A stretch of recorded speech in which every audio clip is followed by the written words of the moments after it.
HDFC का वो corruption जिससे उसके शेयर्स एक दिन में 2.6% गिर जाते हैं, और ये सब होता है इंडियन एक्सप्रेस की इन्वेस्टिगेशन के बाद। 2021 के अंदर Maharashtra state road development corporation के पास 25,000 करोड़ रुपए आने वाले थे एक लैंड एक्विजिशन के बाद। एचडीएफसी को ये बात पता थी और वो पहुंच जाता है एमएसआरडीसी के पास कि आप ये 25,000 करोड़ रुपए हमारे बैंक में डिपॉजिट कर दो, हम आपको मार्केट इंटरेस्ट रेट जो कि है 3.5% उससे ज्यादा की इंटरेस्ट रेट देंगे। और ये कंप्लीटली अगेंस्ट है आरबीआई रूल्स के खिलाफ। कोई भी बैंक किसी को भी मार्केट इंटरेस्ट रेट किससे ज्यादा इंटरेस्ट रेट नहीं दे सकता।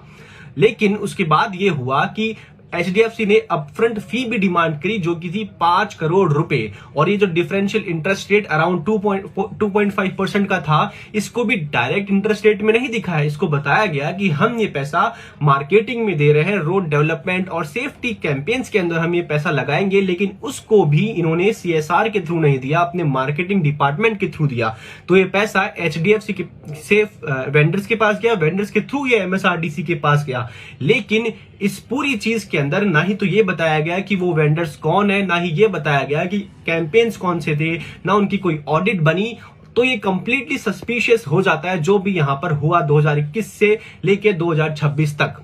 अभी ऐसा नहीं है कि किसी को पता ही नहीं था एचडीएफसी में कि ऐसा कुछ हो रहा है। रिसेंटली ही आरबीआई के एचडीएफसी के जो चेयरमैन थे अंताऊ चक्रवर्ती, उन्होंने भी रिजाइन दिया था ये कहकर कि यहाँ पे जो हो रहा है ये मेरे एथिक्स और वैल्यूज के अगेंस्ट है। लेकिन उस टाइम किसी को ये पता नहीं था कि क्या हो रहा है, लेकिन अब लोगों को ये समझ में आ रहा है कि एचडीएफसी के अंदर क्या हो रहा था।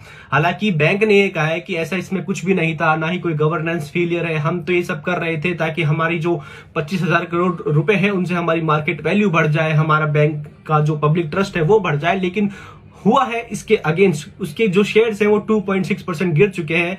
अब हमारा इसमें ये कहना है कि कंप्लीटली गवर्नेंस फेलियर है, आरबीआई रूल्स के अगेंस्ट है। तो इसके अंदर जो भी अपराधी है उनको पकड़ा जाए, उनके खिलाफ जो भी इन्वेस्टिगेशन है वो जारी की जाए और इस करप्शन को रोका जाए। हालांकि करप्शन बोलना अभी एलिगेशन लगाना है, लेकिन स्टिल इट्स ए करप्शन, क्योंकि आपने डिस्क्लोज ही नहीं किया कि आप क्या कर रहे थे कैंपेन्स के थ्रू। आपने ये भी नहीं बताया कि अगर ये सीएसआर है तो उसका भी आपने ऑडिट नहीं लिया। So it's just a corruption.